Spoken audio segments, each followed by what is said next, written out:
Okay. and either make switches flip for AC lights, or it will convert it to pixel data for pixel lights.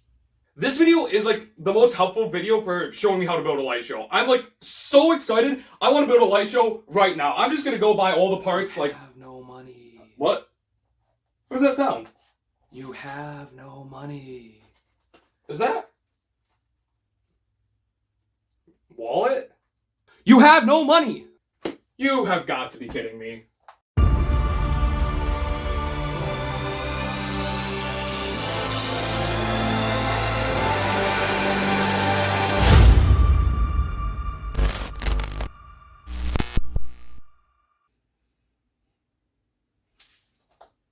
I got a new sign.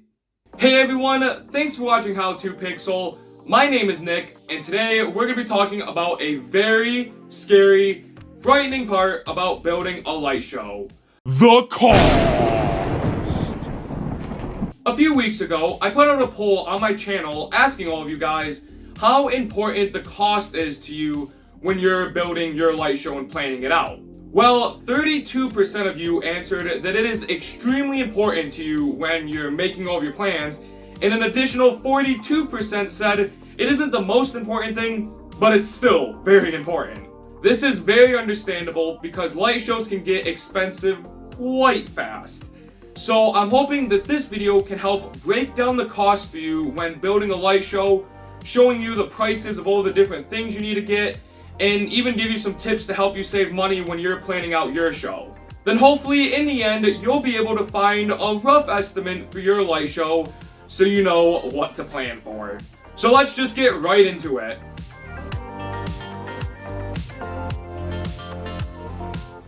So the first thing I'd like to say is that this video is going to be mainly based off of pixel light shows and the prices of things for pixel lights.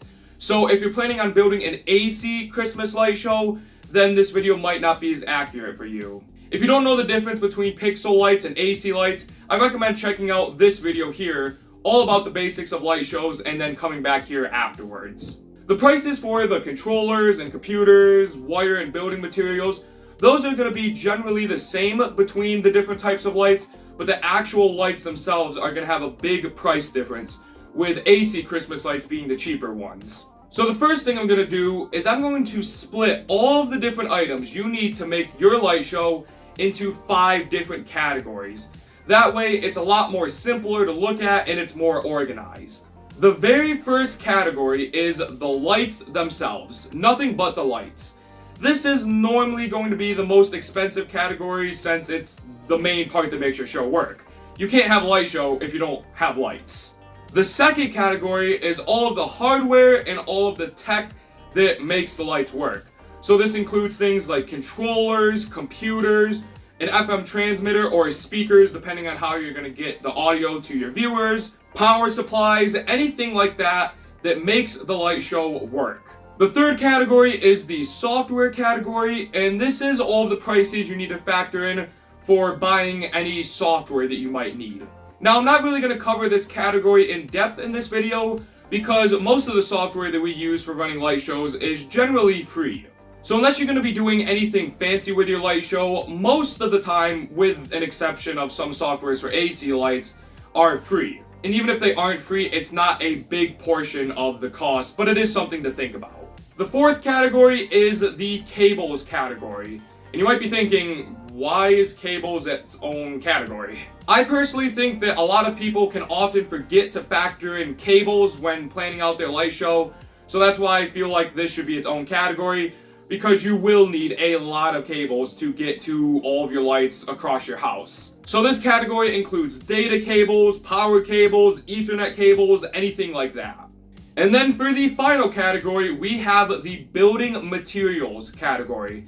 This is all of your wood, all of your PVC pipe, poles, zip ties, nuts, bolts, screws, anything like that that you need to build and physically make props for your light show. This is also something that sometimes people can forget about because you can just buy lights and put them places, but they're not really going to look good unless you build props for them.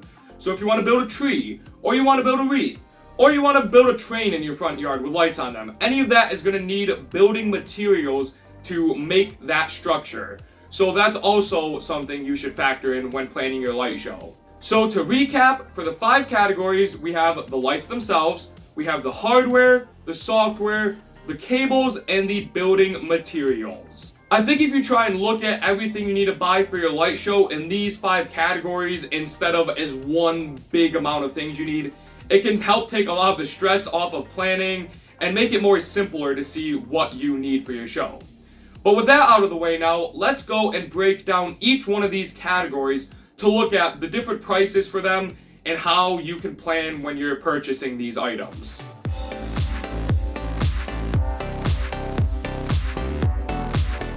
The first category we are going to look at are the lights category. Now before I get started with anything in this category, please listen to this piece of advice. Don't ever listen to the people that say the cost of your whole light show is going to be $1 times the number of bulbs in your light show. While these can give very rough estimates, they can also be way off a lot of the times, and I personally don't like using that formula at all. There are so many countless variables that play into the price, and you can follow so many different paths for making your light show that's why I feel like this isn't accurate at all, and it really just depends on what you are doing for your show.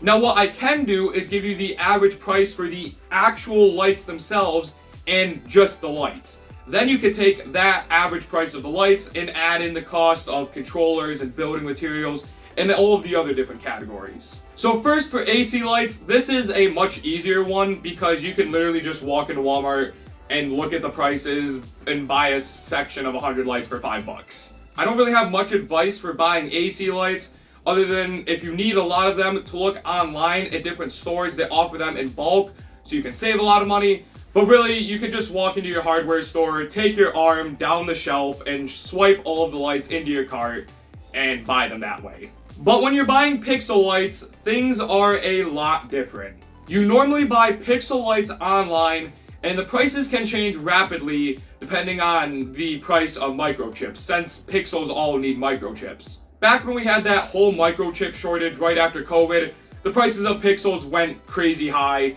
Now they've started to come a little bit back down, but they can change rapidly like I said. So right now, in the middle of 2025, the average price per Pixel bulb for good quality Pixels are around 30 cents a piece. So if you want 1,000 pixels in your light show, it's going to be around $300. Now there are places that have cheaper lights and there are places that have more expensive lights, but that is around the median price right now. That is also if you're buying the regular, normal, bullet type Pixels.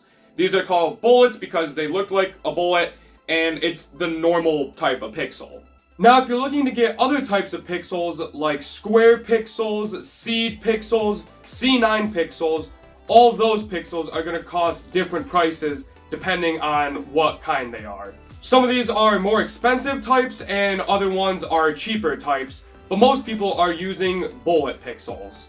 A great way to save a lot of money on buying Pixels is taking advantage of buying them in bulk or getting pre-season sales. Most sales like these take place in the early part of the year, with most of them ending by summertime, and you could buy a whole bunch of Pixels and they will take months to get to you. They'll come on the slow boat from overseas, but they are way cheaper if you order them like that, and while you do have to wait months to get them, it can be worth it if you need a lot of Pixels. You can also look online for forums and Facebook groups where a bunch of people will get together and place one big order for Pixel lights. Then once they arrive somewhere, they'll split them all up to everyone who ordered Pixels, and it's a lot cheaper that way as well because you're placing one massive order instead of hundreds of people buying their small amounts of lights that they need. I have a few different older videos in this playlist right here where I talk about some of the different places you can get Pixel lights from and other strategies for when looking for them. So I recommend checking that out. But right now for your estimate, if you're planning on getting bullet Pixels, you could plan on about 30 cents per pixel. Now let's move on to the hardware category.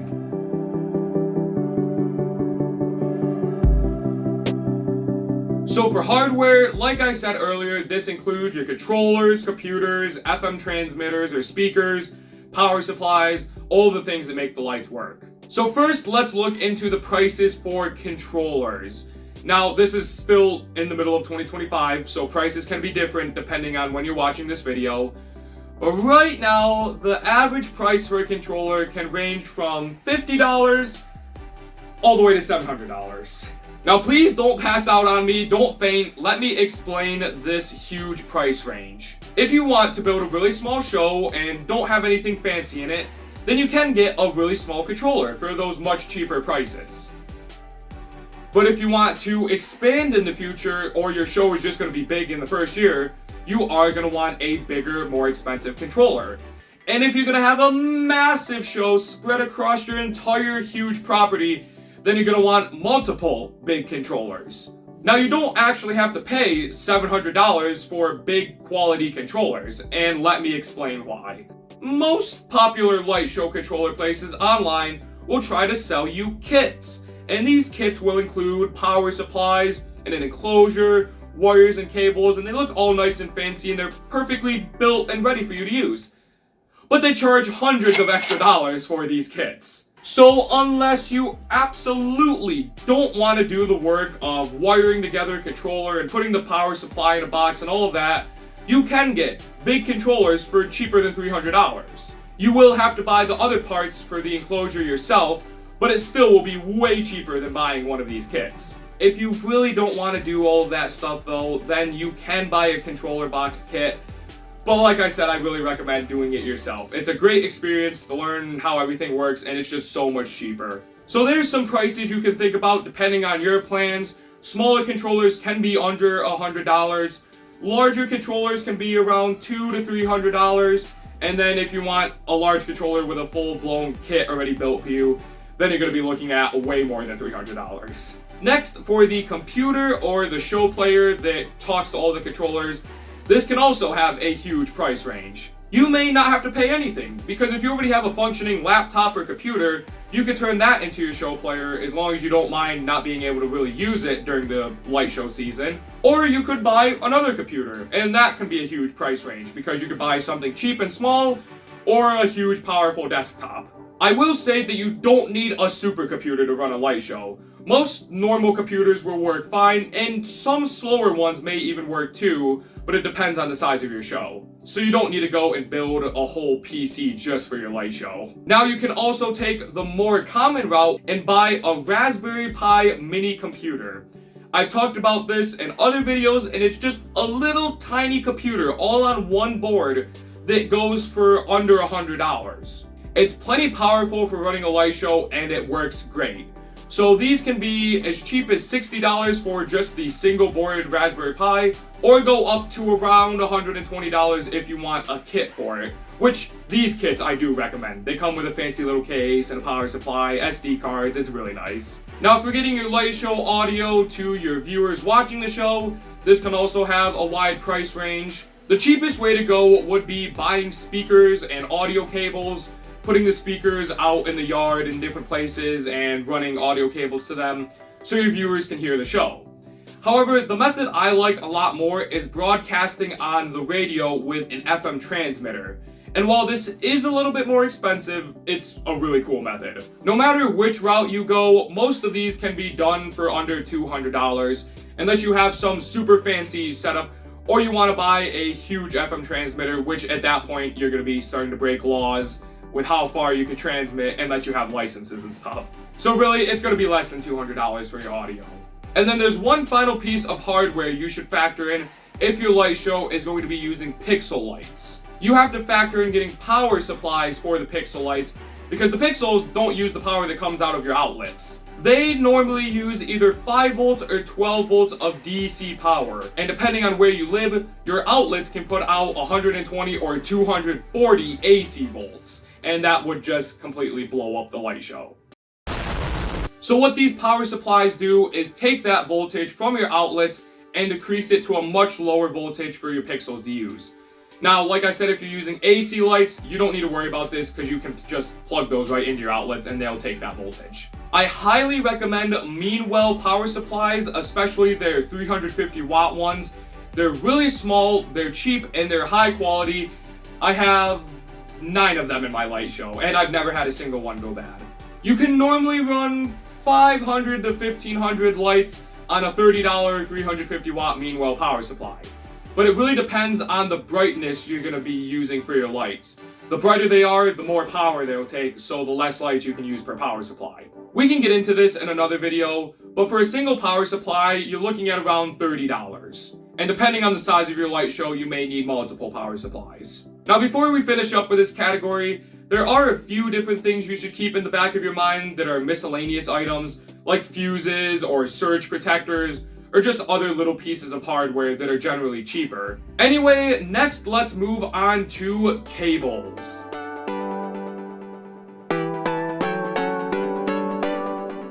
So when I talk about adding in the cost for cables, what cables exactly do I mean? Well, this is just an assumption, I might be wrong, but I'm assuming that the entirety of your light show isn't going to be within 1 foot of your controller, and the wires aren't going to be able to reach each other. So you're going to need some sort of extension cables to go from your controller to your lights. And you're normally going to need a lot of these. For AC light shows, this isn't really too complicated because you could just use regular extension cables that you plug into your wall. However, you'll want to make sure that they're heavy duty and outdoor rated since they're more than likely going to be outside. And you're going to want to make sure that they can handle the amount of power you plan on putting through them. Because AC lights can take a lot of power, so you'll want to have thicker cables for more power to go through. For pixel light shows, like always, things are different. Pixels do need power, but they also need a data signal so each of the lights know what to do. They need a positive wire, they need a negative wire, and they need a data wire. So 3 wires in total. What most people do is buy 3-core 18 gauge wire, which is basically all 3 of the wires you need wrapped into one cable. So instead of having to run a positive wire, a negative wire, and a data wire to your pixels, you have one cable that can go to that section of lights. 18 gauge is perfectly fine for running up to 5 amps of power through the wire. Anything more than that and you're going to want some thicker wire. But you don't normally see people with thicker cables because most pixel controllers have a 5 amp fuse on each of the outputs. So even if you tried to run more than 5 amps through a wire, the fuse is just going to blow on the controller and you can't do it anyway. Pixels can also sometimes need something called power injection, which is a whole nother topic for a different video, and I've made some other videos about it before. But to sum it up very quickly, it's just putting power into sections of strands that are running low on power. Literally injecting power. Since we're only going to be injecting power, you don't need that data wire. You only need the positive and the negative wire. So instead of buying 3-core 18 gauge wire for power injection wires, you could buy 2-core 18 gauge wire. Power injection wires can also have more than 5 amps go through them because you get to put fuses on them and have them run directly to the power supply. So I won't get into it much more, but you might need thicker cables depending on how much power is going through your power injection wires. And then the final type of cables that both AC and pixel light shows will need are Ethernet cables. These are for getting your show player to communicate with your controller. Now, depending on how close the controller and show player are to each other is how long the Ethernet cable will need to be. Sometimes you might have your show player indoors and your controller outside, so you'll need really long cables, or you can put them right next to each other. And if you have multiple controllers, you'll need Ethernet cables for all of them. Additionally, if you ever get into something called smart receivers with pixel light shows, which is also a whole nother different topic, you'll also be needing lots of Ethernet cables. Now for all of these different cables combined, I can't really give any exact prices on them because it depends on where you buy them from. However, I at least recommend for your pixel wires, the data wires, and power injection wires, buying them in bulk since they're just normal wire that you can put your own connectors on. So buying them in bulk can help save a lot of money. For AC power cords and Ethernet cables, you can't really buy them in bulk since they already have a plug on the end, so you'll have to buy them in set amounts of feet. And from my personal experience, I found them cheaper from buying them online, like at Amazon, but they might be cheaper at your local hardware store.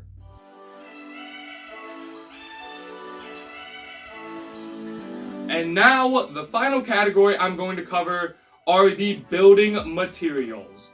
This is often the hardest category to estimate, even if you know the prices of different materials, because trust me, as you're building your projects, you will forget things, and you will need different parts that you weren't expecting, and overall, it can turn out to be quite expensive. I will say, in the 5 years that I've been building light shows, I can't remember a time that a project actually went exactly like I planned it to. There's also so many different routes you can take when building things for your light show, like getting things that are already pre-built or just being super creative and coming up with your own ways to build them. And that can affect the prices as well. My best advice for when building a project is just to come up with a list of the materials you think you need and look up online at Home Depot or Lowe's or whatever hardware store is near you and try and figure out the prices based on that list, and then just keep in the back of your mind that you'll probably need more than you planned for. There's also a lot of online stores like Viscorio Studios or Gilbert Engineering that offer these pieces of corrugated board which have holes pre-punched into them for your lights, and it's pretty easy. Like, I could buy this candy cane right here and put a stake on it and hook the pixels into the back of it. Overall, this is the area where you just have to be the most creative and come up with your own cool ways of constructing things in your light show. You can think of them yourself and get new ideas, or look online and follow the ways that other people have done it in the past. I think there's nothing wrong with copying exactly what other people have done. For example, a lot of different elements in my light show are built almost the same as I've seen other people build them, and I've taken inspiration from them. This is something I can't really teach. You just have to learn from watching other people do it and learn from trying yourself and making your own mistakes. I highly recommend looking up behind the scenes videos of light shows, whether it be mine or other light shows online, and just seeing how they make their ideas come to life, how they took different materials to make them, and getting inspiration from them. So, with all of that said, that's just about everything you should need for your light show. Now, there are still a lot of other little miscellaneous things that aren't in these categories, but they're generally cheaper, and I covered the more expensive stuff that is going to put the biggest dent in your wallet. So now that you have rough ideas of all the different prices for your controllers and pixels and whatever you need, you can add them all up together and get a rough estimate.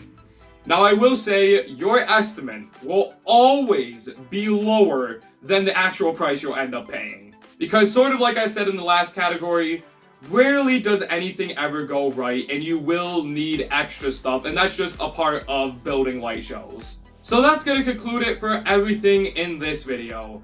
Now, something that's completely irrelevant to this video that I just wanted to quickly share is my wonderful sign I designed for How To Pixel. Hopefully it made the background a little less boring, and maybe I could do some other fancy stuff with it, because right now it's just on a piece of cardboard. But these are the type of creative ideas you need to make your light show look great. Now that that's out of the way, if you have any questions or comments, please feel free to let me know in the comment section down below, and I'll try to respond as soon as I can. Well, other than that, thank you for watching, and I will see you in the next video.